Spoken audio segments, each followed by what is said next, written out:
I'm sure I'm not the only one wondering about what my job's going to be like in the next 3 years. And if you are as well, this is the right session to be at because we're going to talk about how you build a foundation for the future of Gen AI jobs. My name is Amy Loomis. I'm Research Vice President for Future of Work at IDC.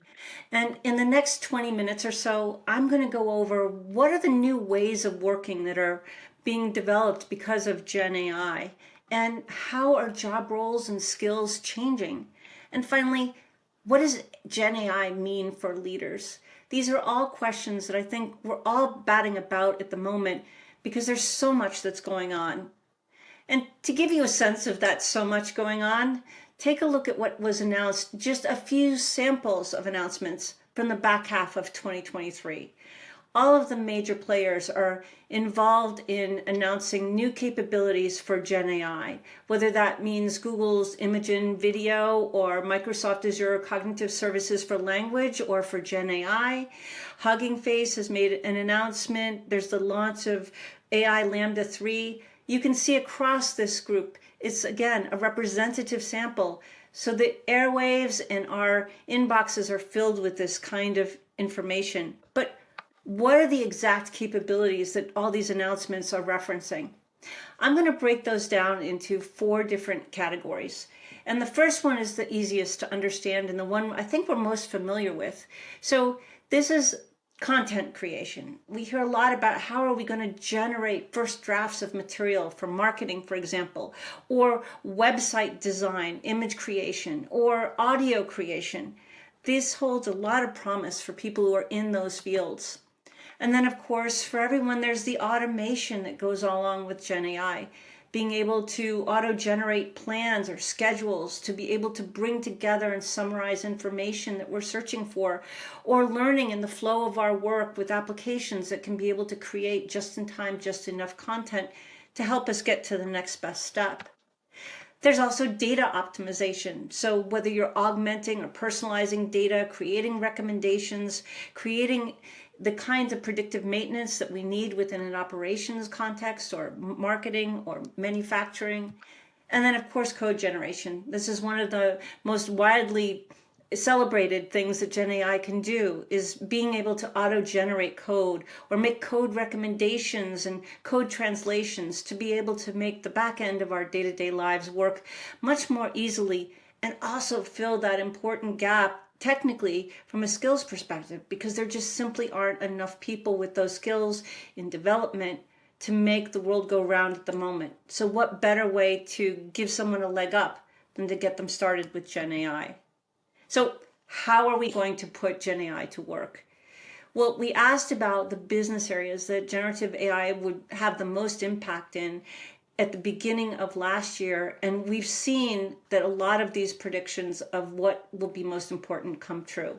Software development is still top of the heap, along with product development, customer engagement, marketing and PR are on the rise. Even HR has taken a very strong interest in opportunities for doing things like screening resumes using generative AI. But by and large, across the AI use cases, we're seeing the most promise for things like knowledge management, as well as marketing applications, code gen applications, designing applications, and of course, conversational applications. And we'll look at some examples of that later.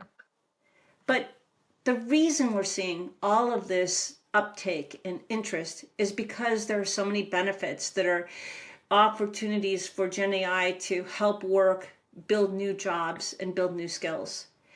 We're seeing that the product benefit of time savings or productivity gain is the ones that are most cited. And it's not just in this study, but many others.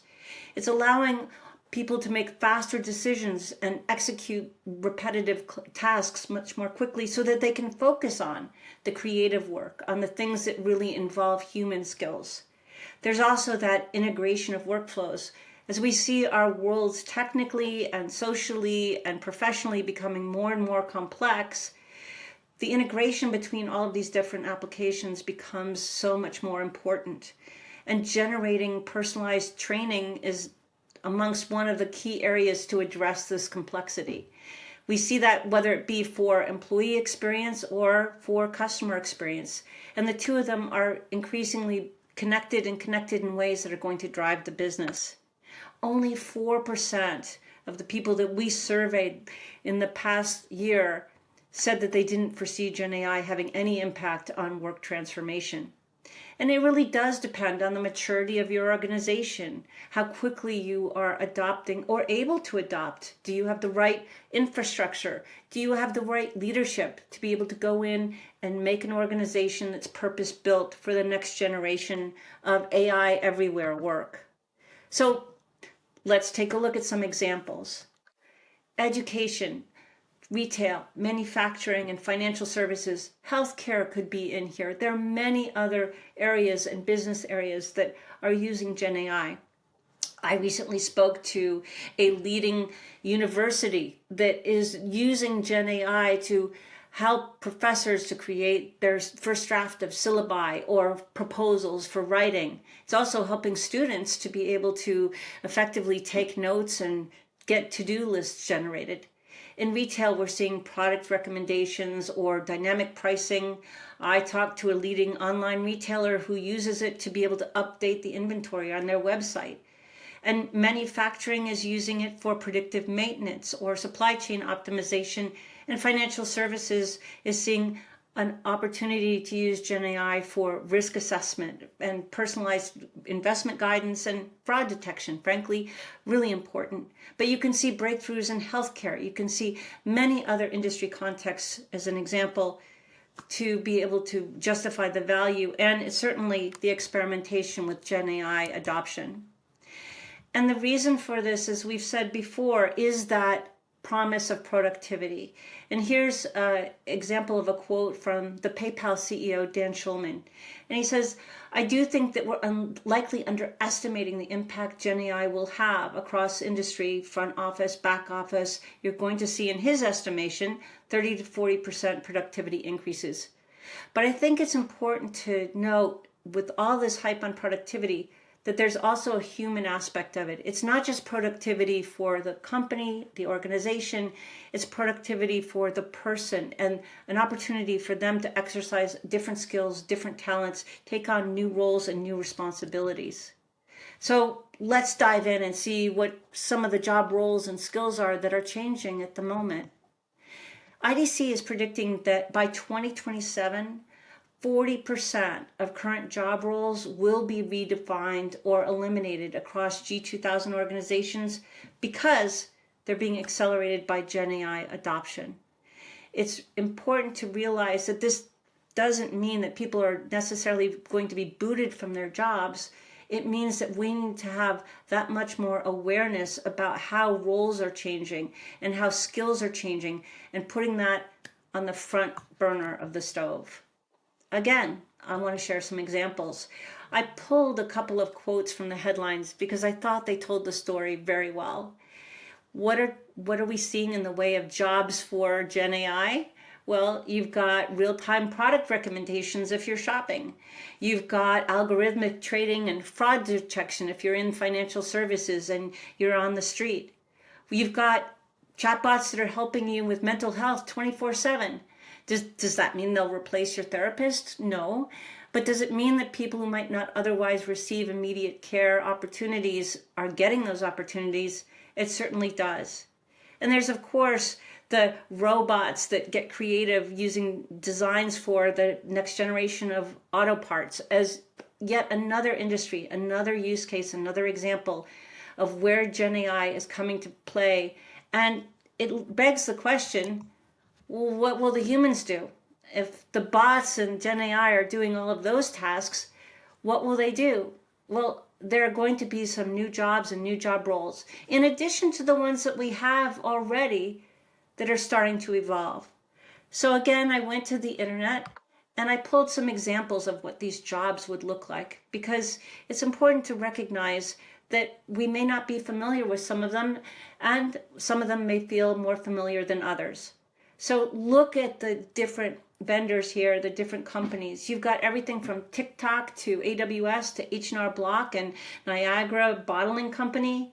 You've got senior product manager for AI safety, monetization, and Gen AI products.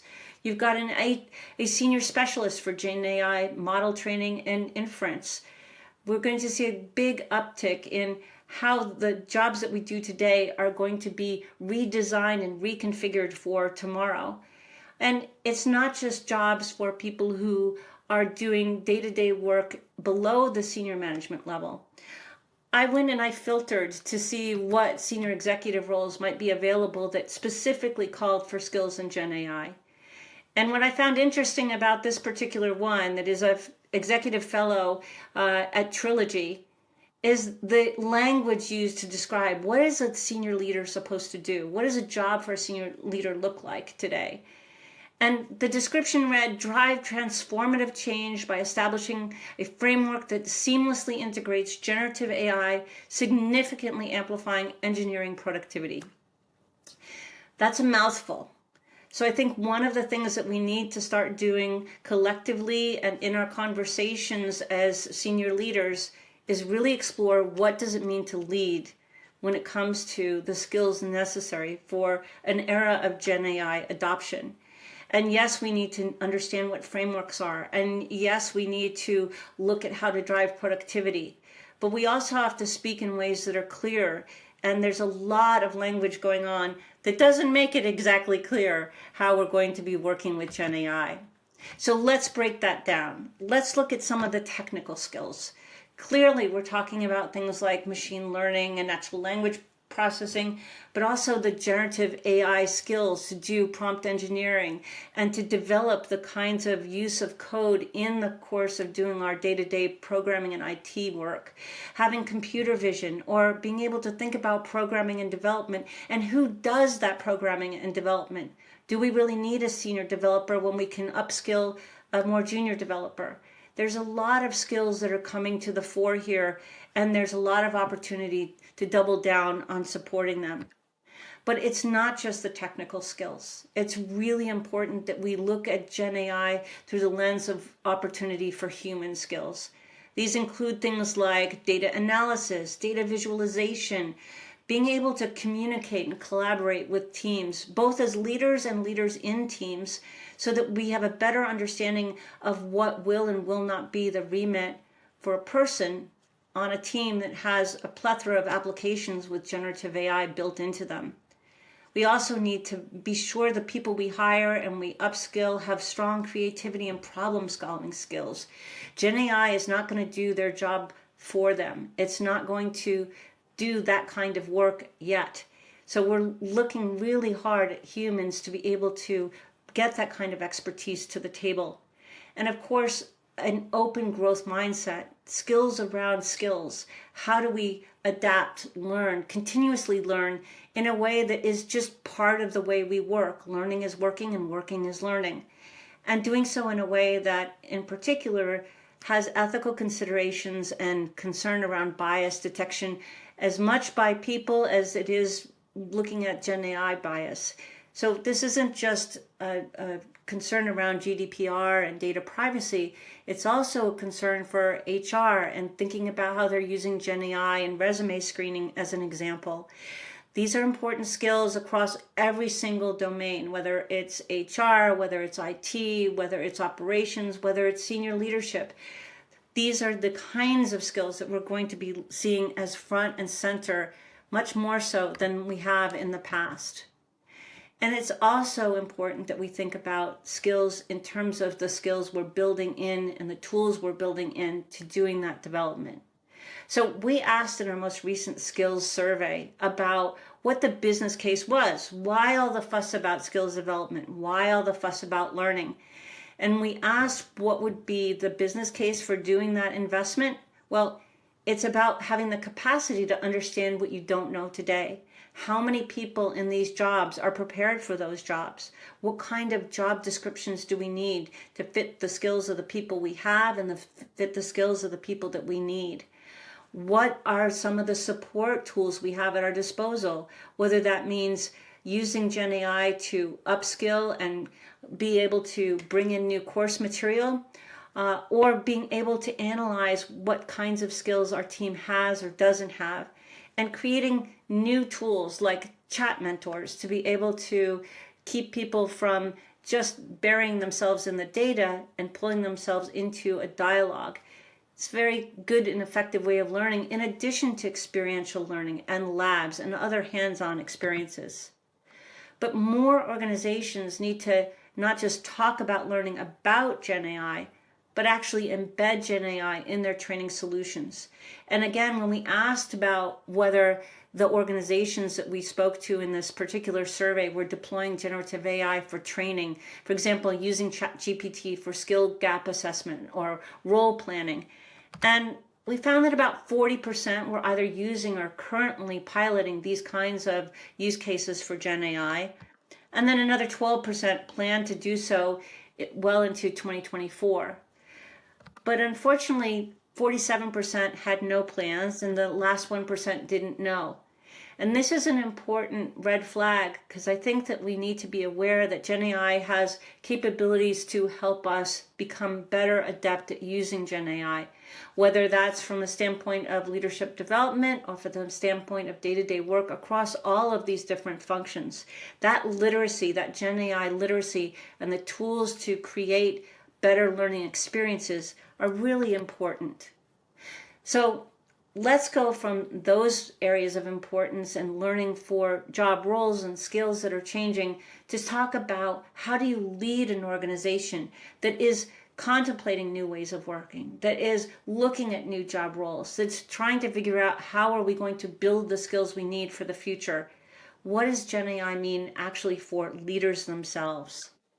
And here, it goes without saying, but I think the data speaks very loudly. When we asked about what the top areas were for C-suite, for across the C-suite for new investments for the next 12 months, generative AI was more than half, well over more than half.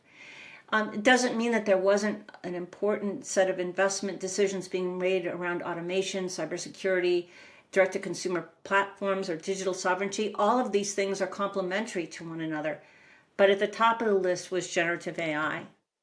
And in fact, IDC is predicting that spending on generative AI solutions will double by 2024 and grow to 1.51 billion by 2027. That's no small amount of investment. So this is the kind of momentum that we're seeing in the spirit of being really transparent about where investments need to get made to stay competitive. And the reason why is pretty clear. There's all sorts of opportunities to use Gen AI to get stronger business outcomes. Things like better operational efficiency, things like better productivity for employees, and better innovation for those employees because they can be focused on higher value human tasks. There's also the CSAT part of the equation. If anybody was paying attention at the dawn of 2023, we stopped talking about all the needs for employee experiences in the way that we had been and started talking about how we were going to redouble down on the experience of the customer. And this is where Gen AI has a great deal of momentum. But EX and CX are very much combined with one another. So think about that as you think about the metrics you're going to use to lead for this next generation of Gen AI jobs.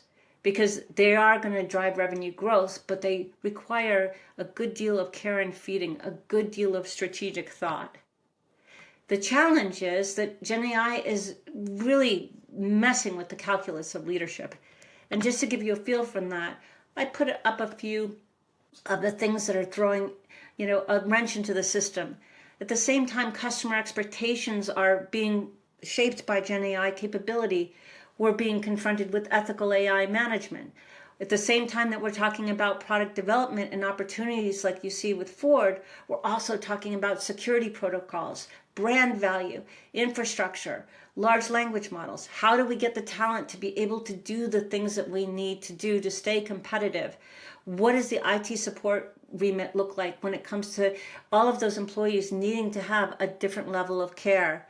And what can be automated? What needs to be hands-on for humans? How are we going to access real-time data to get the best benefit from using Gen AI to do those analytics? it's a very confusing and complex equation for leaders, and they need to be able to parse and sort this and prioritize. And we're seeing that there are different levels of maturity in the clients that we have. So that's something to begin asking yourself, is where are we in that maturity curve? And that means that we have to evolve our leadership skills. And the first is around strategic planning. Do you have the foresight to be able to plan for your organization as it goes into this Gen AI era, in the era of AI everywhere, and the jobs that come with that? What are the risks involved for your organization in particular, or for your profession writ large? How are you going to prioritize all those different investments? Where are you getting a 2-for-1? Where does the Gen AI investment give you an investment leg up when it comes to something else, like say brand recognition or marketing? You also need to think about the skills around insight and advocacy. What, as senior leaders, is the level of expertise at the C-suite? Do they all have the kind of foundational knowledge needed to be able to converse effectively, to do that strategic planning? Can you articulate as a senior leader the value of Gen AI to an employee base that may not understand it, may not understand that value, may be deeply suspect about whether it's going to impact their jobs negatively or not? And how do you do this in a way that champions change positively and not simply as something that's going to be a forced march towards productivity, whether people like it or not? And that's where the human centricity comes in. Skills around collaboration, partnership not just across the C-suite, but partnership across the organizational functions, partnerships with a larger partner ecosystem that really must come into play when you're talking about shared expertise, large language models, necessary access to compute and other resources. Think about how we're going to augment human capabilities, but also do so in a way that is renowned for integrity, renowned for fairness, so that the headlines don't get away from the progress. And finally, all of these things require a different mindset of leadership, skills around experimentation, agility, using data as a source for more experimentation, not simply as the basis to make a command and control decision. Being open to continuous learning as a leader, but also to foster continuous learning in the flow of everybody's work at the organization. So let me end with some key takeaways. There are 3 that I want you to keep in mind, and they're pretty simple. The first is to prepare for these new ways of working. It's not simply a technology decision around deployment. It truly is something that is transformative for the organization. But be careful not to paint Gen AI as a panacea. It is not going to cure all productivity problems. It's not going to address all skill shortages. It's something that needs to be evolved and purpose-built within the confines and the restrictions of your organization and what you need to do. Second, you need to discover the skills and job roles that you need for your organization to stay competitive. Do you hire? Do you train? How do you build the resources that build continuous learning into the flow of work, into the way that the organization runs by default, not as an isolated training that people go off and do once a year, but as a whole culture that looks at new skills as an opportunity for job growth, for productivity, and for the organization to stay vibrant and competitive. And finally, you need to have an opportunity to discuss what is going to be the future from a technical standpoint and a human standpoint. So how are you going to prioritize and look at the organizational change in addition to the IT changes that are required for future of work? This equal balance of IT transformation and change with organizational transformation and change is critical. So what you can do next is to think about how to prepare for these new ways of working. What is your maturity level of your organization, and what are the next steps you need to take? You need to assess the skills that are going to be required, and you need to lead in such a fashion as to prioritize investment in people as well as in the products, tools, and technologies that are going to define this next era of work. So that's my homework for you. I hope that we can have a conversation and ongoing discussion about this. I have no doubt that we will for the future of work. Thank you very much.